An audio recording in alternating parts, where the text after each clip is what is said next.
จ้างรถไถมาไถเลยบ่จักตาเห็ดใหม่นี่ขอบใจเด้อขอบใจลุงเอาได้เจ้าคือไงเขานี่หลังจากเกี่ยวมาแล้วมันมีแดดต้องในย่างไฟแบบนี้แหละเพื่อ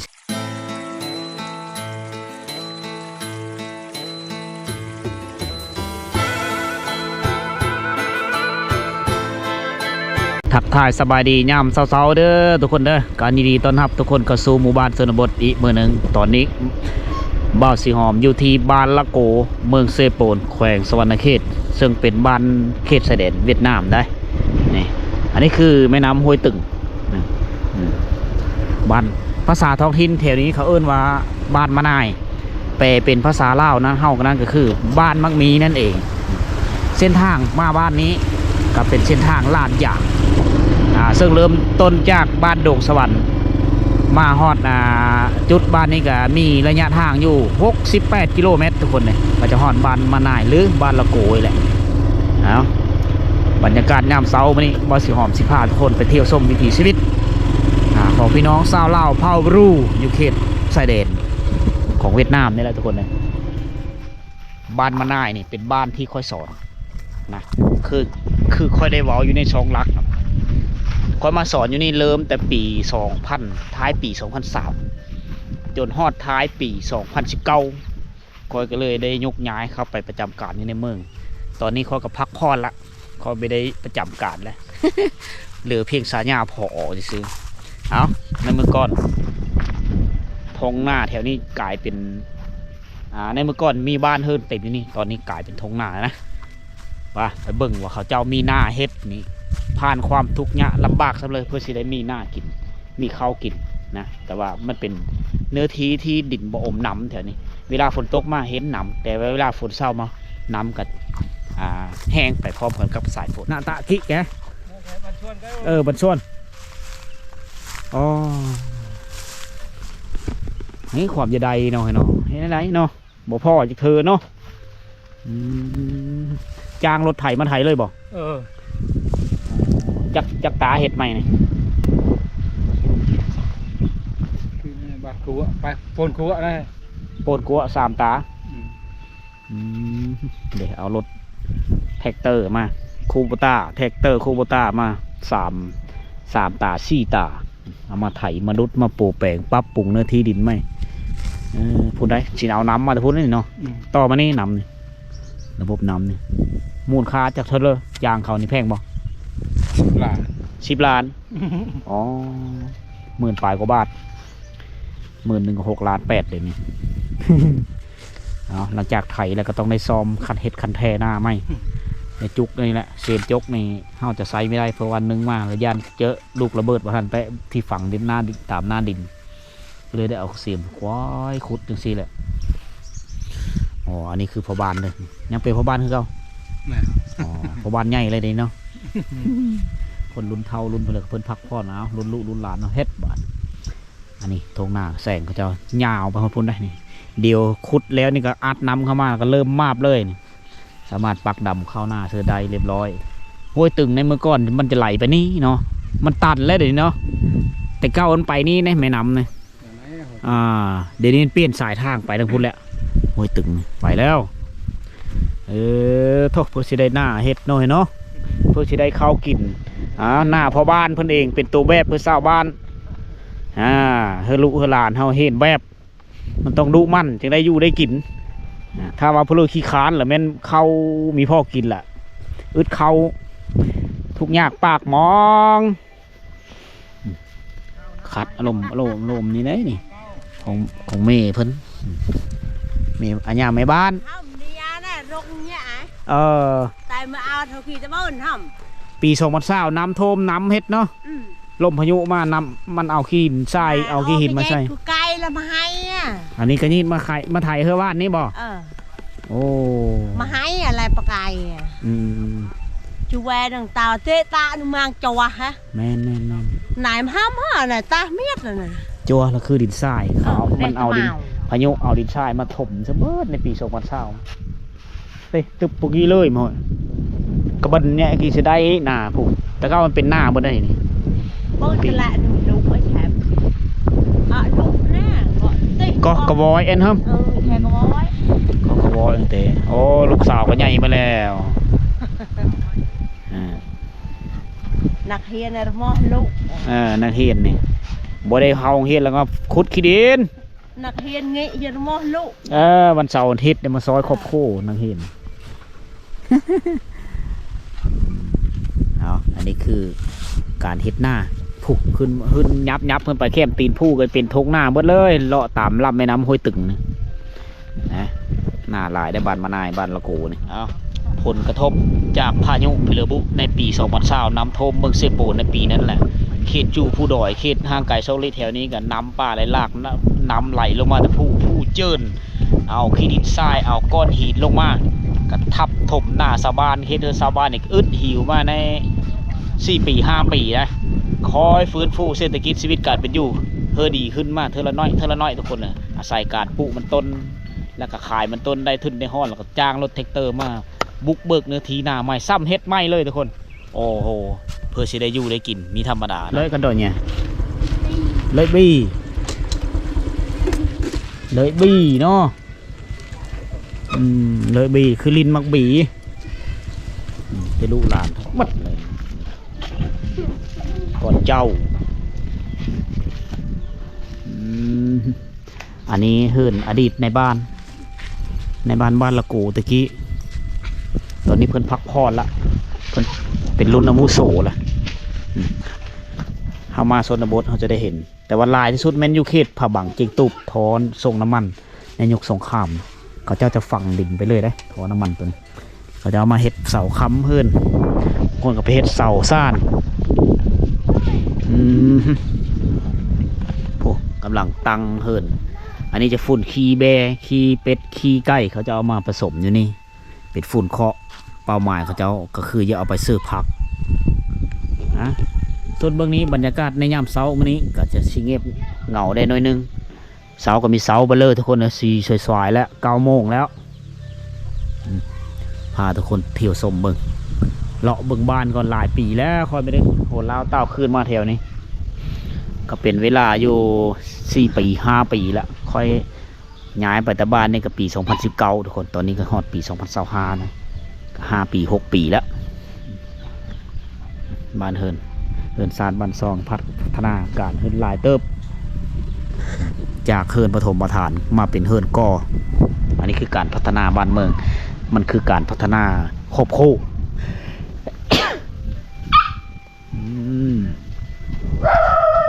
มีเฮิรนก่ออาชีพหลักของชาวบ้านนี่ก็คือเฮ็ดไหปลูกเขาแล้วก็เฮ็ดนาได้2 ฤดูหน้าปีแล้วก็หน้าแซงไหนมีน้ำลิ้นที่สร้างมาตั้งแต่ปี2004-2005ก็ได้นำใช้ถึงปัจจุบันเลยอันนั้นมันก็คือการปกปักรักษานำแหล่งน้ำแล้วก็ผู้ต้นน้ำตาโตกี่กะโอ้ยตะเบินมาตะกี่โอน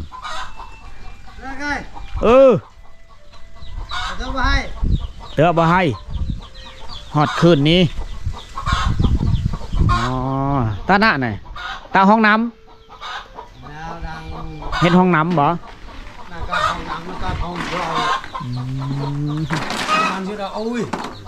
โอ้อันนั้นเฮ็ดเสากลมบ่ได้สอนเลยพักผ่อนแล้วเมื่อยสอนแล้วพักผ่อนแล้วไปเที่ยวไปอ่อนโยนอ่อนเยาว์เอ็นอ๋อเจิงเตะย้วนบ่ตะเมานี่ตะเมาคือหีบซื้อมาแต่ไก่โอ้เฮ็ดเองเลยคักเลยนี่สร้างเองเลยเนาะเฮ็ดสร้างเองเลย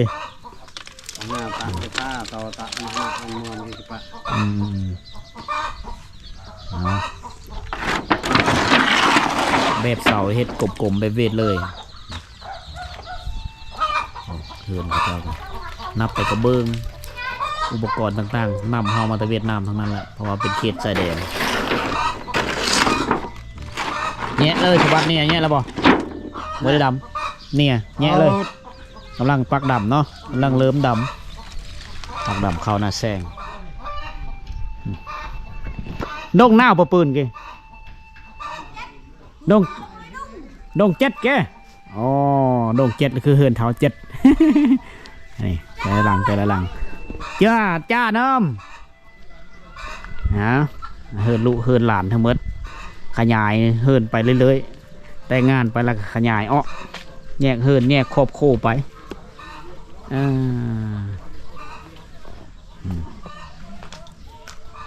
ผมมีหงสีแล้วก็เลยไม่ได้ต่ำเข้าแล้วแถวนี้เขาจะมีหงสีน้อยสีเอาเฮือนไปเฮือนมันละเนาะวิถีชีวิตเดิมดังเดิมก็เลยสูญหายไปการนำใช้ชีวิตแถวนี้ก็ไม่เหลือตั้งแต่ไปหาเครื่องป่าคลองดงรักดำให้ดำหน้าเสียหญ้าไปอันนั้นก็ยังคือเก่าอยู่ทุกคนต่างแต่ว่าเขาเจ้าไม่ได้ต่ำเข้าเท่านั้นละการค้าการขายก็นำเวียดนามทั้งนั้นการนุ่งถือล้วนแล้วแต่ขายคือเวทแถวนี้ปูนผู้อยู่พูนและบอลคอยทำมาหากินในเมื่อก่อนไปหานกหาหนูอยู่พูนและคุดเล็กตามโหผู้ต่างๆในเมื่อก่อนมันจะเป็นผู้โหโล้นได้พอมาในปีนี้ก็กลายเป็นต้นไม้มันก็เริ่มป่งขึ้นมาเป็นต้นไม้ที่ใหญ่โซลายนี่เลยอยู่เฮิร์นนะโชคฉวยในเหลือแต่ผู้เฒ่านะผู้เฒ่านี่อยู่เฮิร์นเอาหลานลูกหลายคนลูกชายหลายคนลูกไผ่หลายเอามีมาเฮิร์นแต่ละคนแต่งมาเฮิร์นเบิดก็เลยขยายเฮิร์นไปกระปิกกาปอกไปเฮิร์นต่อเฮิร์นเฮ็ดเธออาคารนะหนาแน่นบ้านชินเจ้าโว้อยู่เฮือนเอาหลานมาชวนปอเฮ็ดเฮือนใหม่เนาะลาบยาแบบโรยเฮ็ดเฮือนก่อแล้วยังไงตาดงใส่น้ำห้ำดงก่อนเจ้าดงก่อนเจ้าดงก่อนเจ้าซ้ำดงช่วยกี่ดงช่วยดงยะน้ำนี่ดงก่อนเจ้าตะบึ้มละมันอันนี้นะพ่อแม่พี่น้องอันนี้คือพักคำพูบ้านคอยเอิญพักหนังเลิศหลายเพิ่งไม่ได้มีเพื่อปุ๊เลยถ้าว่าอยู่คือทองตลาดนำไปขายอยู่ตลาดนี่ก็โอ้โหได้เงินหลายเติบได้นี่อันนี้เขาเจ้าปุ๊ไปแหละสะดวกสบายในการแต่งยู่โคกินฮอนเมื่อเลยเขาแต่งกินเขาก็เจ้าก็มาเอานี่ภาษาบรูเขาเอิญบัตรสโลดแถวบ้านนี่เขายังปุ๊กาแฟมีดมาดกกาแฟเป็นกาแฟที่มีราคาแพงที่สุดอยู่ในของเขตนี่แหละก็เอิญกาแฟมีดบันชวนบันชวนบันซาเด็กน้อยเจ้าเนาะอยู่เฮิร์นบันซาเด็กน้อยลุลานโหดำโหดอนมีมัดเลยได้เพื่อกินนงนงอันนี้มีเขาเอิญปลายนงอันนี้ปลายนงมักโบนงปลายนงอันนี้นะบัตรหมายเขาว่าพักบัตรสเปยผักกาดชื่อพักภาษาบรูมือละคำสองคำสเปื่อยสเปยถูกต้องปั๊บหมักซิบสเปื่อยมักโบมันคือน่ะนงคำว่าปลายได้แม่นมากไหมนะปลายนงหมากบวบพี่อันนี้แม้เราเป็นคนเวียดเพราะมันใหม่อยากแก้วบกกินจะงงเทnàyก็เข็มไม่ยอกเย้าเข็มไม่ได้ขอบใจเด้อขอบใจลุงông thấy châu kìa cái là một cái dạ chơi con na bịt một cá ỏng thêm ít đó cái là trên live của bạn bịt đó mình đo ôn em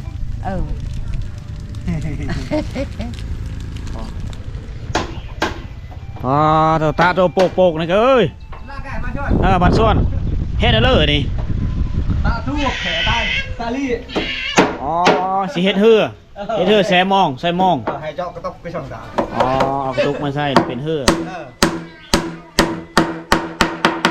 ยังพอได้กินป่าเนาะ เดินเสีย อ๋อสีได้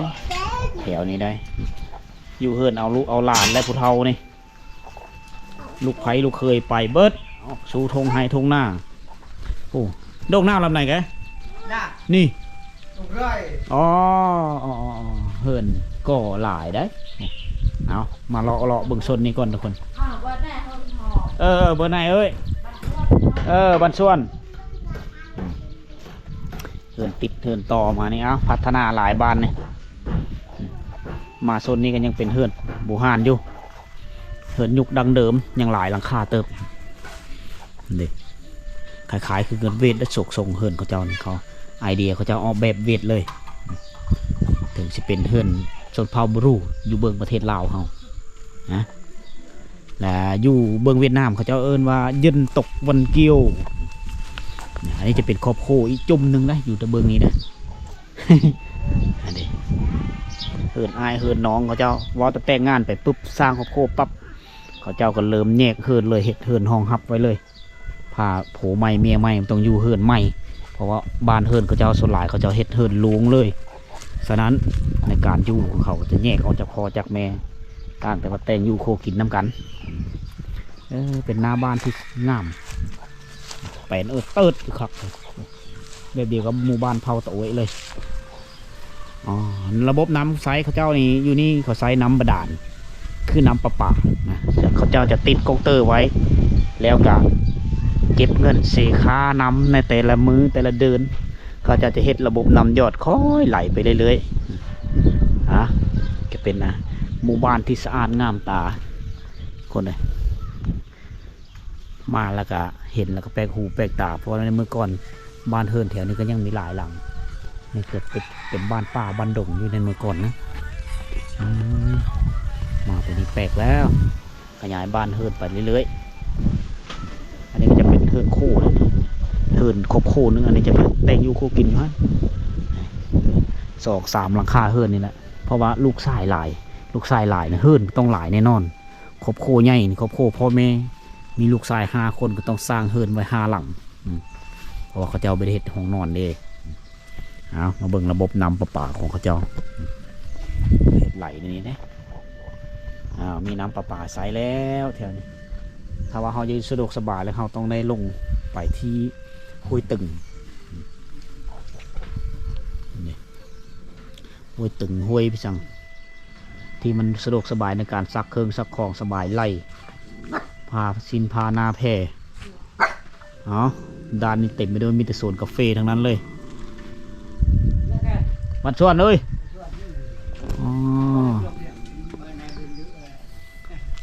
บัดส่วนสแงดบ่แห้งอุ้ยเนาะแห้งอุ้ยเอ้ยยังแข็งแห้งเนาะแห้งอุ้ยปะไหนตายเอ้ยนี่ไอ้ผู้เฒ่าอยู่เหินฝีไฟยางเข้าน้ำเขานี่หลังจากเกี่ยวมาแล้วมันมีแดดต้องในยางไฟแบบสีแหละเพื่อจะได้ต่ำเธอจะได้สีหูตายังใช้ได้เบิดเทิมหนึ่งเทิมรับเรื่อยงเห็นมาแจ้งแล้วเนาะหูนี่ช้างนี่หูยังใช้งานได้ดีหูนี่แต่ว่าตาเนี่ยโบเลอร์แล้วเนาะมันก็เยอะก็เจอมาจื้อเนาะเพิ่นยังจื้อคอยอยู่คอยมาอยู่ตั้งแต่เรายังหนุ่มๆนะตอนนี้เราก็อายุก็หลักประมาณหลัก70-80 ปีเลยระดับพุ่นแหละก็กี่เอ้ยอายุไหมเนาะก็ใบเมื่อยตามเมื่อยตัวเอ้ยกินเมื่อย90 ปีกินเมื่อย90แล้วที่ไม่ได้เงิน1,000กิจำบาตือมันไหนนั่นแหละไม่เอามันเป็นกี่ไม่ห้องปี1934เราเกิดหมดเงินกินตำบาตือปี1934ได้เราเกิด แต่ภาพตรงไหนแต่ก็แค่ แต่เดินภาพแค่ 91 ปี อือ ผีลึกเนาะอายุยืนคน คนตะกี้เตาไฟเขาเจ้าเฮ็ดแบบนี้เลยนะเขาเจ้าจะบ่ได้เฮ็ดขอบสูงเฮ็ดขอบสูงนี้มันเวลาเฮาไปหันไปนี่น่ะก็โดนฟืนนี่มันจะกระลิงลง พอบ่ร้อยละเทิงน้ำแด้รอละเทิงน้ำแด้ละตะบ่กิเลสแด้ ไปทหารเวททหารเก่าสมัยปลดปล่อยประเทศไปเบิดเหล่านี้ บาททิศละบาทก็หมอพอธรรมดามา 21ไป22ปีไปทหารเนาะ ไปเกณฑ์ทหารเวียดนามปลดปล่อยเวียดนามตกมาปี1979แบ่งปันเขตแดนลาวเวียดนามแล้วบ้านละโกนี่ก็ตกเป็นบ้านหนึ่งที่ว่านอนอยู่ในของเขตดินแดนของสปปลาวและพี่น้องชาวเผ่าบรูเฮาก็ไม่ได้ไปนำเวียดนามเลยตัดสินใจกลายเป็นพลเมืองลาวในปัจจุบันตะคาปี1979เวียดนามก็เอิ้นว่าเจียเบนเย้ยอยู่ลาวเลยเป็นคนลาวถึงปัจจุบันเลย มันมีป้อแกงกีชกก็บอกแกงมีระเบิดบ่ โอ้ย ในห้องตรงใหม่ หึมตั้งไม้กี้เนี่ยกี้เตะไม่ชกแหละตั้งเหาะตูม họ trùm lứa rồi bình vườn ra ครึ่งดีกว่าอาบอยู่ กลึ่งปูนจิตดงมาอะไรกี้มังดงแปนได้ดงอะไร mang vào đâu hay บรูให้ดงแปนหนึ่งดงกระตัง เด็กเก่งปลายเนี่ยปังปลายใช่ อันนี้คือภาพรูปๆอยู่ที่บ้านมะนายหรือเขาเอิ้นว่าบ้านละโกบ้านมะนายกับแปลเพราะความเฮาคือบ้านมะหมีนั่นแหละบ้านนี้เป็นบ้านของชนเผ่าบรูนะเป็นหมู่บ้านที่ค่อยเคยมาชิดสอนนางเฮดนี่แหละนางเฮดเก้าค่อยก็จนเป็นพ่อลูกพ่อแม่แล้ว ผู้บางคนก็เป็นพ่อหางก็มีนะเอามีพ่อฮักแม่แพงหลายอยู่เขตนี้ก็เป็นซ้ำเป็นบ้านแห่งที่สองของพอเองนะเป็น เป็นบ้านที่จุดเริ่มต้นของการเป็นในคู่จุดเริ่มต้นของการเป็นพออยู่นี่นะแล้วก็เป็นบ้านเฮนฮูภาษาเผ่าบรูไปเฮนฮูภาษาเวียดนามนะผู้เฒ่าผู้โอ้รุ่นพ่อๆพอแหละรุ่นปู่รุ่นย่าน่ะเป็นคนชิดสอนภาษาเวทเธอคอยเองฉะนั้นคอยก็เลยได้ความรู้มาแต่สมัยพูดแหละทุกคนตั้งแต่คอยมาสอนตั้งปี 2003 มาฮอดปัจจุบันคอยก็ยังไม่ได้ลืมภาษาป้าเว้าเป็นภาษาบรูตรีแล้วก็ภาษาเวียดนามที่คอยได้เห็นหูนำชาวบ้านเห็นหูการดำรงชีวิตนำเขาเจ้าเขาแหละภาษาป้าเว้าแต่ละคำศัพท์แต่ละประโยคคอยก็ได้เห็นอยู่นี่ฉะนั้นคอยก็เลยชื่อออกไปสู่พ่อสู่แม่สู่ญาติพี่น้องสู่สังคมภายในทางภายในและก็ต่างประเทศให้ดูหูนำกันภาษาบรูมือละคำ2 คำเห็นหูวัฒนธรรมที่แปลกๆที่ไม่เคยหูเคยเห็นนำมาฝากพ่อแม่พี่น้องเพราะคอยเองมาเมื่อนี้ก็มีความภาคภูมิใจหลายได้เห็นเฮิร์นได้เห็นอาคารสถานที่ได้เห็นบ้านเมืองมีการพัฒนาชีวิตการเป็นอยู่ที่ดีคือพ่อพวกนี้ก็เกิดตั้งแต่ปี1934มาฮอดปัจจุบันนี่กับปี2025อายุเราก็ตกอยู่ใน90 ปลายปีแล้วแข็งแห้งได้เอายังได้เห็นยังได้จื้อหน้าจำตากันคือเก่าทุกคนเลยหวังว่าวิดีโอนี้จะมีความสุขคือทุกคนอยู่ทางบ้านผู้เลิกนี่จากบ้านไปหาเงินหาคำไปเฮ็ดเวะอยู่ต่างถิ่นต่างแดนหันหน้าก็สู่เมืองสู่นครหลวงเวียงจันทน์หรืออยู่นครไกรสอนพรหมวิหารก็ตามนะหรืออยู่ต่างประเทศไทยประเทศเลิกก็ตามที่ได้เข้ามาติดตามรับชมรายการของพอสิหอมนี่ก็ขอให้ทุกคนอยู่ดีมีแห้งล้ำรวยเนาะมีเฮอเจ็บอย่าเจ็บอย่าจนทุกคนโชคดีอยู่ดีมีแห้งไปเจอกันอยู่ในที่ EP ต่อไปข้อยก็สิเดินทางเลาะไปหาหมู่บ้านลึกลับไปต่างๆเป็นเลิกติดตามผลงานและก็การเดินทางสิเจอเพื่อได้อุปสรรคนั่นเลยไปเบิ่งนำกันทุกคนพบกันใหม่ในวิดีโอต่อไปสำหรับวิดีโอนี้ขอกล่าวคำว่าสบายดี